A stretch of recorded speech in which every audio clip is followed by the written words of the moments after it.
Chapter 1. The birthday that broke the spell. Kevin Grant had always believed birthdays should feel special. Not extravagant, not fireworks in the sky special. Just a little pocket of warmth in the cold stretch of winter. Growing up, his birthday had been perfect for that. December 31st meant two celebrations. His own during the day and New Year's Eve at night. Cake, laughter, and then staying up late with his parents to watch the ball drop in Times Square. It was magic. 40 didn't feel magical. He sat at the kitchen island, nursing a mug of coffee that had gone lukewarm, while he stared at the digital clock on the microwave. 8:12 a.m. The house was quiet except for the hum of the refrigerator and the occasional creak of pipes. Rachel was upstairs getting ready for brunch with her friends. Her two best friends, the inseparable duo who had become a trio ever since one of them got divorced. His son, Ethan, was still asleep, probably dreaming of video games and freedom from parental lectures. Kevin tapped the side of his mug, listening to the hollow sound. Happy birthday to me, he thought. Rachel breezed into the kitchen like a gust of perfume and purpose. Her hair was perfect, her sweater chic in that effortless way that made Kevin wonder if she'd been born knowing how to look put together. She smiled, polite, distracted. Morning, she said, grabbing her phone from the counter. Happy birthday, babe. Thanks, Kevin replied, forcing a smile. Big plans today? Brunch with the girls, she said, already scrolling through her notifications. We're trying that new place downtown.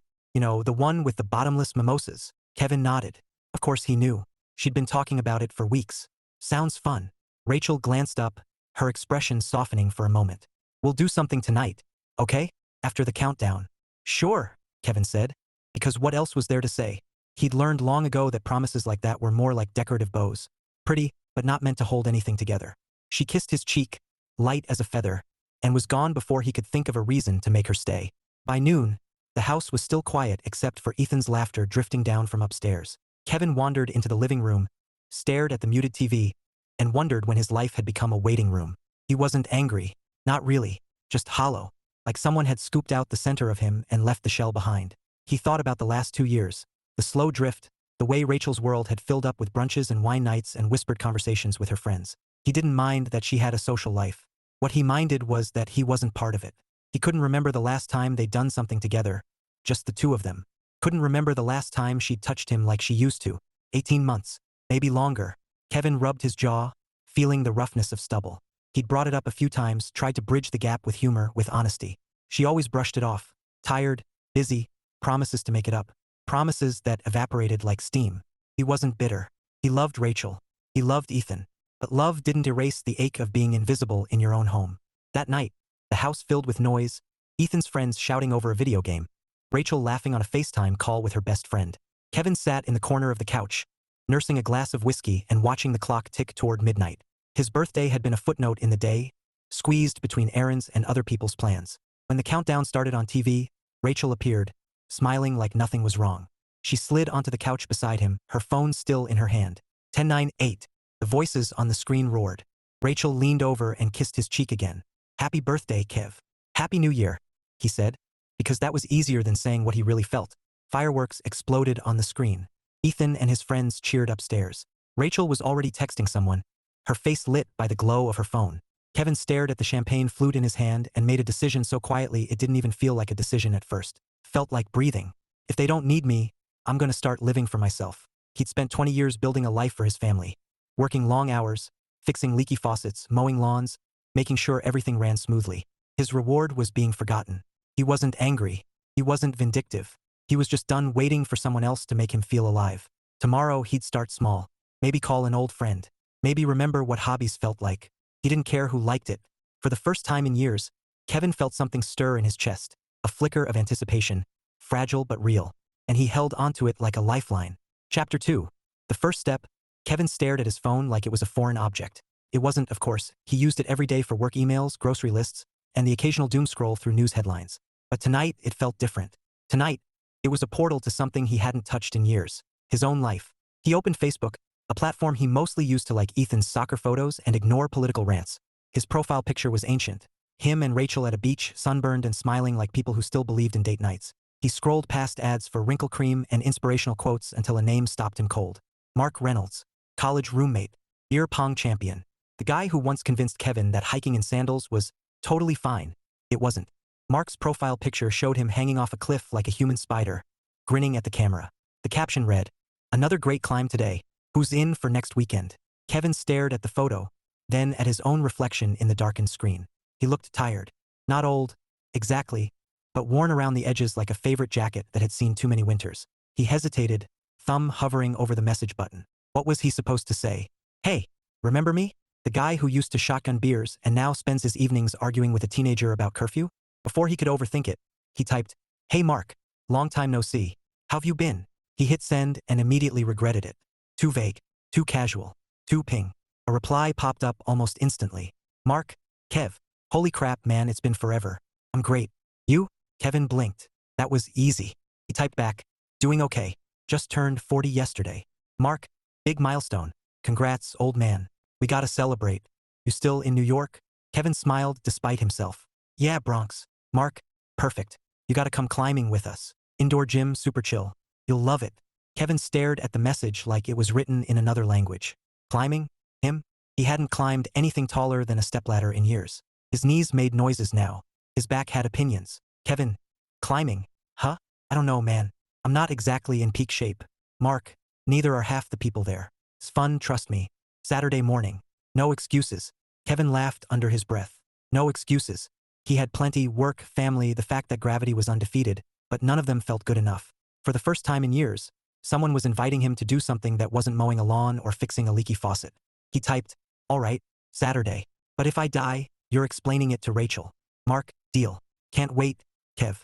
It'll be like old times, except with harnesses and fewer bad decisions. Kevin set the phone down, feeling a strange flutter in his chest. Excitement, anticipation, fear maybe, but the good kind, the kind that meant he was about to do something new. Later that night, he sat at the kitchen table with his laptop open, Googling, rock climbing for beginners over 40. The search results were both reassuring and terrifying. One article promised a great full-body workout. Another warned about common injuries for older climbers. Kevin closed that tab immediately. He clicked on a video titled Indoor Climbing Basics. A cheerful instructor explained knots and harnesses while dangling upside down like gravity was optional. Kevin watched, fascinated and mildly horrified. Rachel walked in halfway through, still glowing from her brunch marathon. What are you watching? She asked, peering at the screen. Kevin minimized the window like a teenager hiding something questionable. Just a video. Rachel raised an eyebrow. About ropes. Yep, Kevin said too quickly. Safety stuff. She shrugged, already scrolling through her phone. Okay, don't forget Ethan needs a ride to practice tomorrow. Kevin nodded, but his mind was elsewhere, on ropes, harnesses, and the possibility that Saturday might be the first day in years he felt alive. Chapter 3. The climb and the crash. Saturday morning arrived with all the enthusiasm of a tax audit. Kevin stood in front of his bedroom mirror, staring at the man who had agreed, voluntarily, to climb walls for fun. He tugged at the hem of his t-shirt, wondering if it screamed middle-aged dad trying too hard. Probably did. Everything about him screamed that lately. He grabbed his sneakers, the ones he usually wore for mowing the lawn, and headed out before Rachel could ask where he was going. She was still asleep, one arm draped across her phone like it was a beloved pet. Ethan was in his room, headphones on, oblivious to the world. Perfect. No questions, no explanations. The climbing gym was a converted warehouse, all steel beams and bright colors. The walls loomed like vertical monsters covered in plastic rocks. Kevin froze in the doorway, suddenly aware that everyone inside looked like they'd been carved from granite and optimism. Young, fit, laughing like gravity was a suggestion. Mark spotted him instantly and waved like they were still 20. Kev, you made it. Kevin forced a grin. Yeah, against my better judgment. Mark clapped him on the back. You're gonna love this. It's addictive. Addictive like Netflix or addictive like painkillers? Kevin muttered, but Mark was already dragging him toward the gear counter. The harness was the first humiliation. Kevin stared at the tangle of straps like it was a puzzle designed by sadists. Step in here, the attendant said cheerfully, holding up something that looked suspiciously like a diaper for adults. Kevin obeyed, trying not to think about how snug it felt in places that hadn't been snug in years. Mark grinned. Looking good, buddy. Define good, Kevin said, adjusting the straps and praying nothing important got pinched. The first wall was labeled beginner. Kevin eyed it like it had personally insulted him. It didn't look that bad. Maybe 15 feet high, dotted with colorful holds.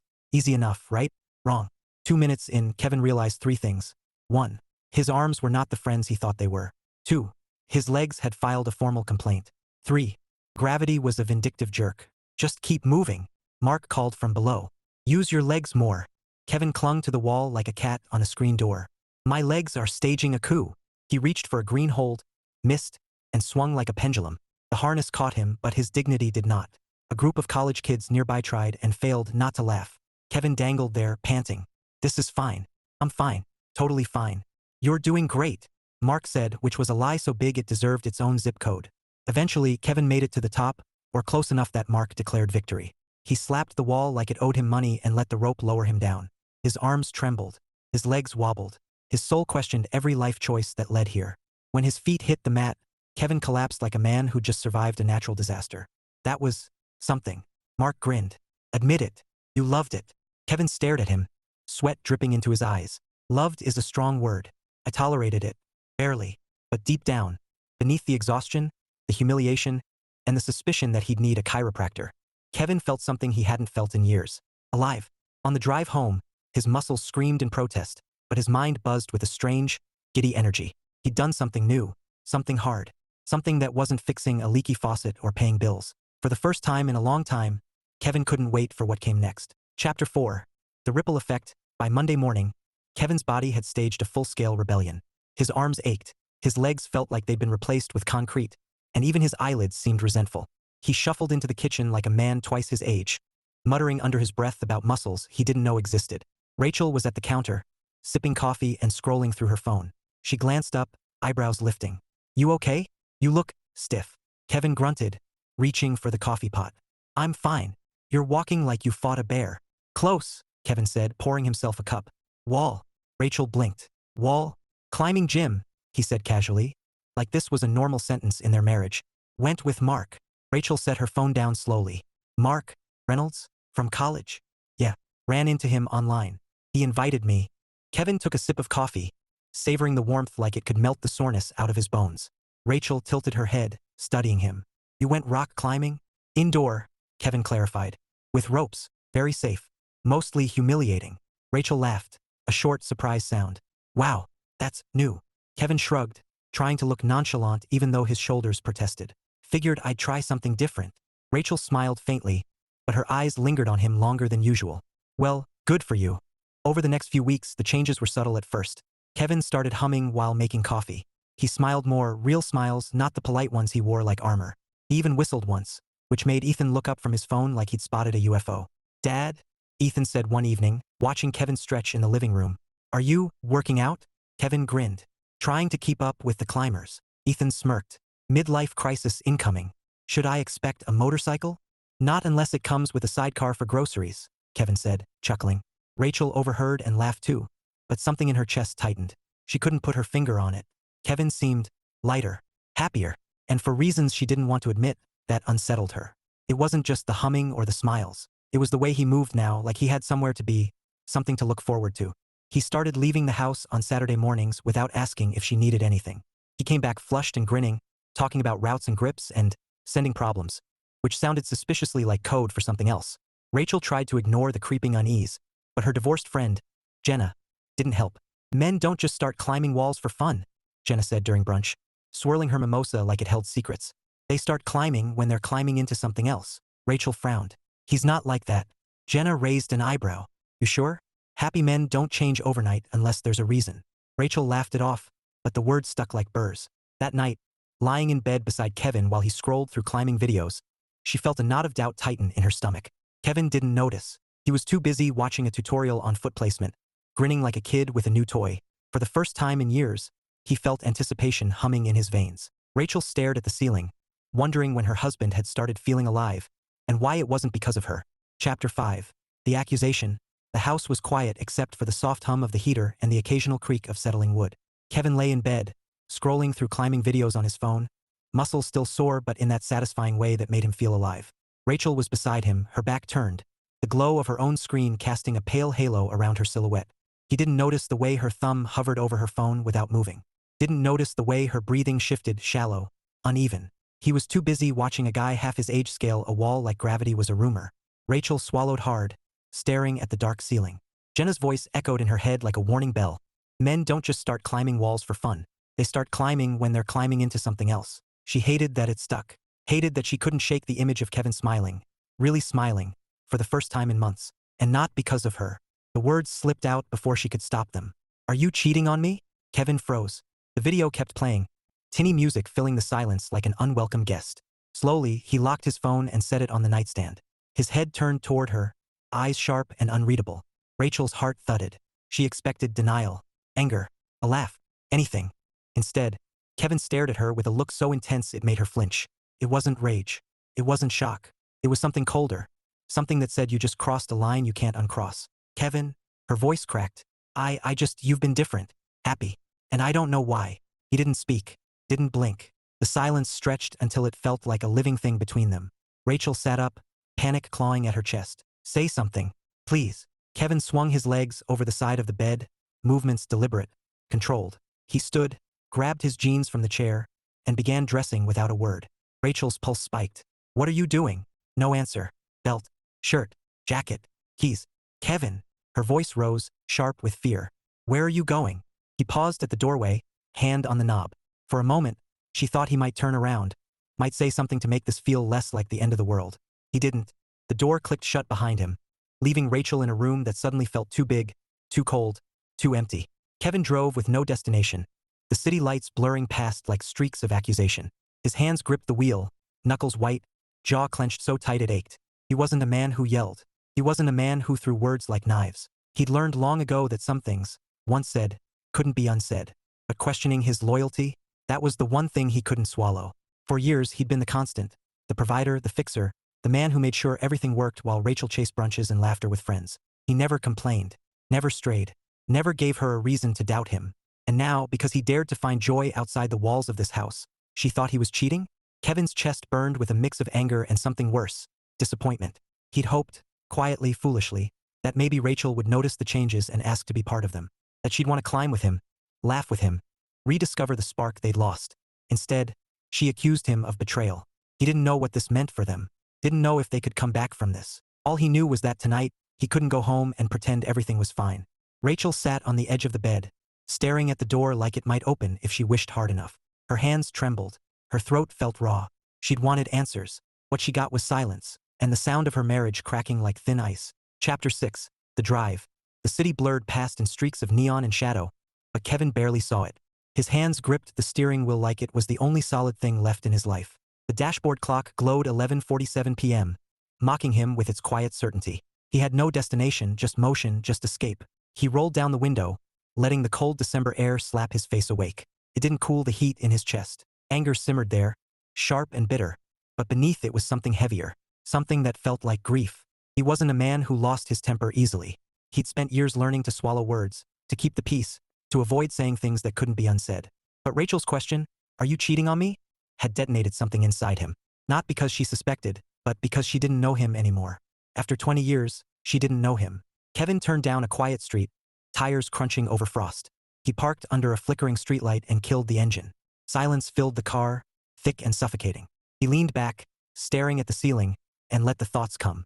He thought about the years he'd given her, given them both. The 70-hour workweeks, the weekends spent fixing gutters and mowing lawns, the vacations planned down to the last detail so Rachel and Ethan could relax. He'd been the constant, the anchor, the man who made sure everything worked. And somewhere along the way, he'd disappeared. Not all at once, not dramatically, just piece by piece.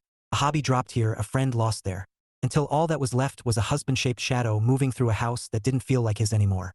He wasn't angry about the sacrifices. He'd made them willingly. What burned was the realization that his family loved him for what he did, not for who he was. And when he stopped doing, when he tried to be someone again, Rachel's first thought was betrayal. Kevin closed his eyes, gripping the steering wheel until his knuckles ached. He wanted to scream, but the words stayed locked behind his teeth. Instead, he breathed slow, deliberate, until the anger cooled into something sharper. Resolve. He wasn't going to beg Rachel to see him. He wasn't going to twist himself into knots trying to prove loyalty he'd never broken. He'd spent 2 years living like a ghost in his own home. He could survive a few more until Ethan left for college. After that, he didn't know. Divorce? Maybe. Freedom? Definitely. But until then, he was done waiting for permission to feel alive. He thought about the climbing gym, the smell of chalk, the scrape of plastic holds under his fingers, the rush of making it to the top even when his body screamed no. He thought about the laughter, the banter, the way his heart had thudded with something that wasn't dread or obligation. For the first time in years, Kevin felt anticipation humming in his veins. He wasn't going to let Rachel's suspicion steal that from him. He started the car and pulled back onto the road, headlights slicing through the dark. He didn't know where this path led, didn't know if his marriage could survive the cracks spreading through it, but he knew one thing. He was done being invisible. Back at home, Rachel sat on the edge of the bed, staring at the door like it might open if she wished hard enough. Her phone lay forgotten on the nightstand, The silence pressed against her like a weight. She'd wanted answers. What she got was absence and the terrifying thought that maybe she'd pushed him too far. Chapter 7. A new circle. The climbing gym smelled faintly of chalk and ambition. Kevin stood near the entrance, tugging at the straps of his harness like a man preparing for battle. His muscles had mostly forgiven him for last time, mostly, but his pride still limped a little. Mark spotted him instantly, grinning like they were about to rob a bank. "Kev, you came back. That's a good sign." Kevin smirked. "Or a bad one. Depends on how you define sanity." Mark laughed and clapped him on the shoulder. "You'll be fine. And hey, I want you to meet the crew." He led Kevin toward a cluster of climbers lounging on crash pads. They looked like a mix of athletes and misfits, lean, strong, and radiating the kind of confidence Kevin hadn't felt since dial-up internet was a thing. "This is Kev," Mark announced. "Old college buddy. First timer last week. Crushed it." Kevin raised an eyebrow. "Crushed it? Pretty sure gravity won." A woman with a pixie cut grinned. "Gravity always wins. We just make it work for us." Kevin chuckled, easing into the vibe.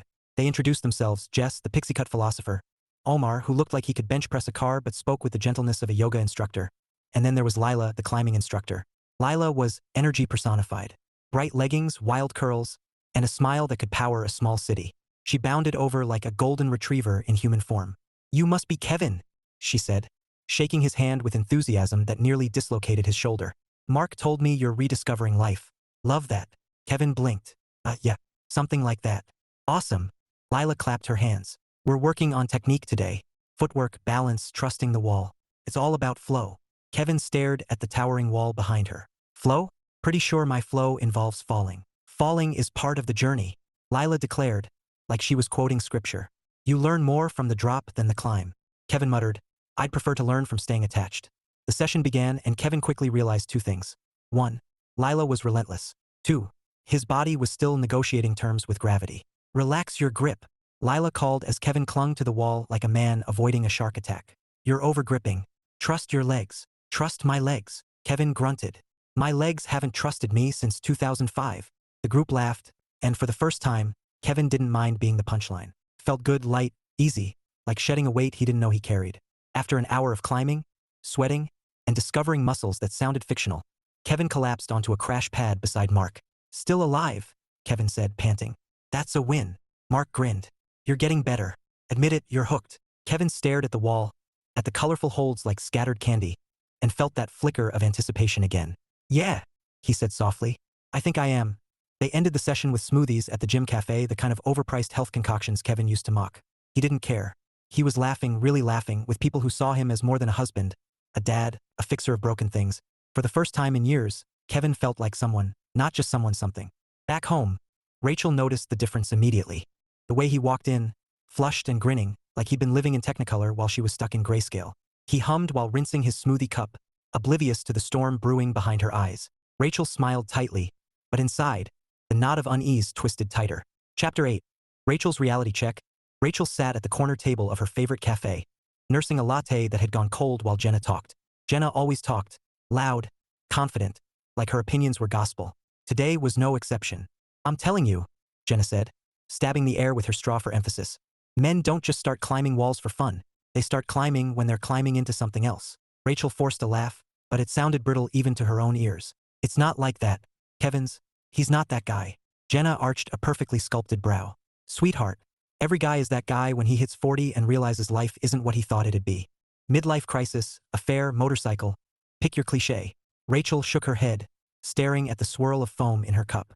"He's just different lately. Happier, smiling more, humming." "Exactly," Jenna said, leaning in like she was delivering state secrets. "Happy men don't change overnight unless there's a reason. And if that reason isn't you." Rachel's stomach twisted. She hated how easily Jenna's words slid under her skin, how they echoed the fear she'd been trying to ignore. Kevin had been distant for so long, quiet, polite, like a roommate who paid bills on time. And now, suddenly, he was vibrant, alive, and she wasn't part of it.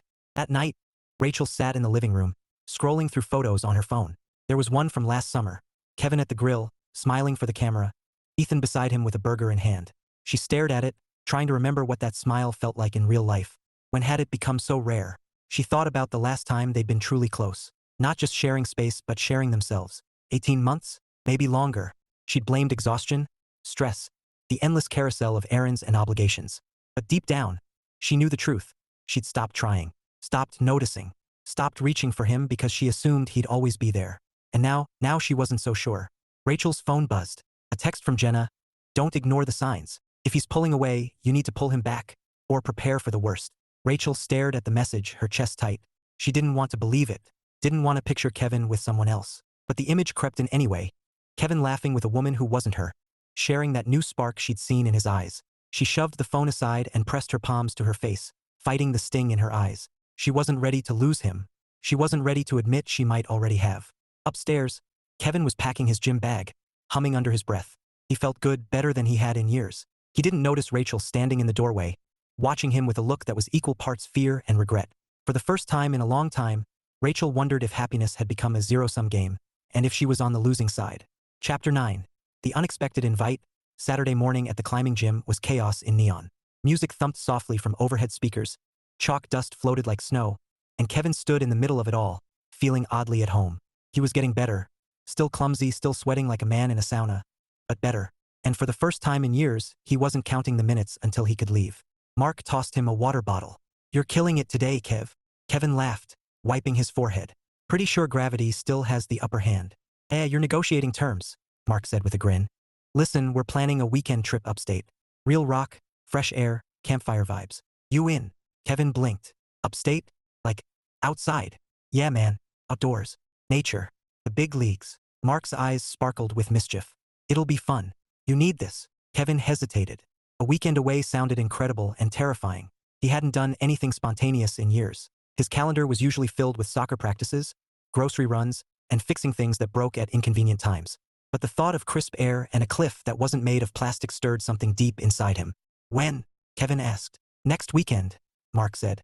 We'll leave Friday night, back Sunday. You'll love it. Kevin smiled slowly. All right, count me in. Mark slapped his shoulder. That's the spirit. Back home, Kevin dropped his gym bag by the door, humming under his breath. Rachel was in the kitchen, scrolling through her phone, but her eyes flicked up when she heard him. You're in a good mood, she said, voice casual but tight around the edges. Yeah, Kevin replied, grabbing a glass of water. Good session today. Rachel nodded, watching him like he was a puzzle missing half its pieces. You've been going a lot lately. Helps clear my head, Kevin said, taking a sip. Mark invited me on a weekend trip, upstate. Real climbing. The words were out before he realized how they sounded. Rachel froze, her phone slipping slightly in her hand. A weekend trip? She repeated, slow and sharp. Yeah, Kevin said, oblivious to the storm brewing behind her eyes. Friday to Sunday. Should be fun. Rachel's stomach dropped. Fun? Away for 2 nights? With who? Her mind spun like a roulette wheel, landing on every worst-case scenario Jenna had ever planted. She pictured Kevin laughing around a campfire with some toned, yoga-loving climber named Sierra or Luna or something equally threatening. She forced a smile that felt like glass cracking. Sounds adventurous. Kevin grinned, missing the tension entirely. Yeah. It'll be good to get out. Rachel nodded, but inside, panic clawed at her chest. Jenna's voice echoed like a siren. Don't ignore the signs. If he's pulling away, you need to pull him back, or prepare for the worst. That night, Rachel lay in bed staring at the ceiling while Kevin packed his gear in the next room, humming like a man who had nothing to hide. And maybe he didn't. Maybe this was innocent. But the knot in her stomach didn't care about logic. She wasn't about to sit back and watch her marriage slip through her fingers. If Kevin thought he was going to spend a weekend climbing, she was going to make damn sure he wasn't climbing into someone else's arms. Chapter 10. Collision course. Rachel's heart pounded like a drumline as she pushed open the glass doors of the climbing gym. The smell of chalk and sweat hit her instantly, mingling with the thump of upbeat music. Bright walls loomed ahead, dotted with colorful holds like a giant's Lego set. Climbers dangled from ropes, laughing, shouting encouragement. Rachel didn't see fun. She saw temptation. She saw Kevin somewhere in this jungle of neon, smiling that new smile, the one that wasn't for her. She marched past the front desk, ignoring the receptionist's cheerful welcome. Her heels clicked against the rubber flooring, absurdly loud in a place where everyone wore sneakers. Heads turned. Rachel didn't care. She was a woman on a mission. Kevin was halfway up a wall when he heard it, the unmistakable sound of heels on gym mats. He glanced down and froze. Rachel. She stood at the base of the wall, arms crossed, eyes blazing like a storm about to make landfall. For a split second, Kevin considered pretending he didn't know her. Maybe he could claim she was a random spectator. But then she spoke and the fantasy died. Kevin Grant, she said, voice sharp enough to cut rope. Get down. Now. Every climber within earshot paused mid-move. Conversations stopped. Even the music seemed to lower itself in respect for the drama unfolding. Kevin swallowed hard. Hey, Ratch. Don't hey ratch me, she snapped. What is this? Who are these people? And why are you spending weekends here instead of at home? Kevin blinked, dangling like a confused piñata. I'm climbing. Rachel's eyes narrowed. Climbing, right? Is that what we're calling it now? Mark, bless his oblivious soul, chose that moment to chime in. Rachel, great to meet you. Kev's killing it today. Rachel turned her glare on him. And you are? Mark, he said brightly, extending a chalk-covered hand. Old college buddy. I don't care if you're the Pope. Rachel cut in. What exactly is going on here? Kevin sighed, signaling to the belayer to lower him down. His feet hit the mat, and he turned to face his wife, heart thudding like he'd just free-soloed Everest. Rachel, he said carefully, this is a climbing gym. I climb here. With friends. That's all.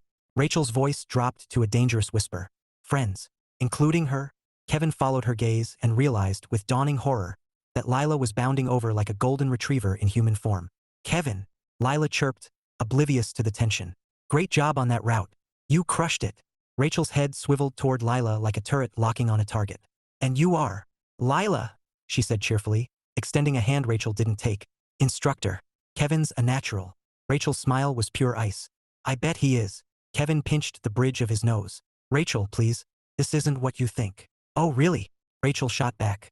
Because what I think is my husband sneaking off every weekend to play Tarzan, while I sit at home wondering why he's suddenly humming like a Disney princess. The entire gym was silent now, climbers frozen mid-wall like decorative mannequins. Someone whispered, this is better than Netflix.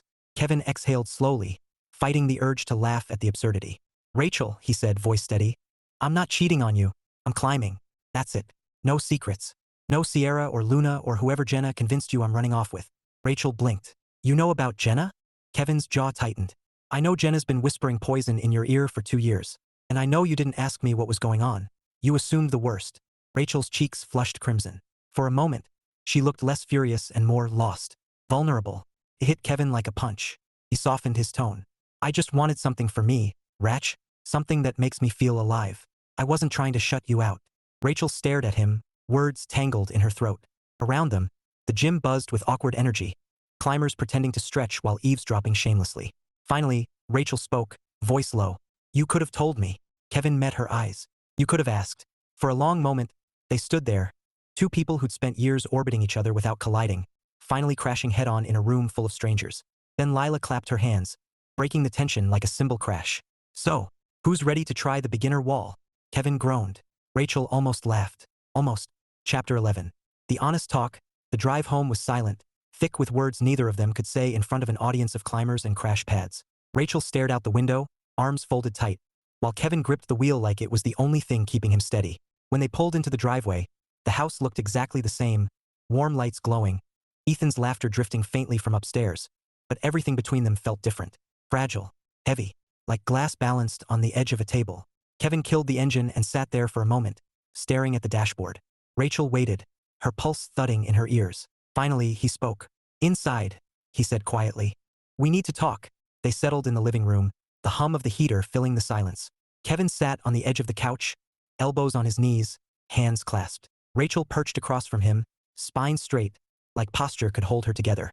Kevin looked up, eyes steady. Why? Rachel blinked. Why what? Why would you think I'm cheating on you? His voice wasn't angry now, just tired, wounded in a way that made Rachel's chest ache. She swallowed hard. You've been different, happy, smiling, leaving the house without saying much. And then Jenna, Kevin repeated, the name sharp as broken glass.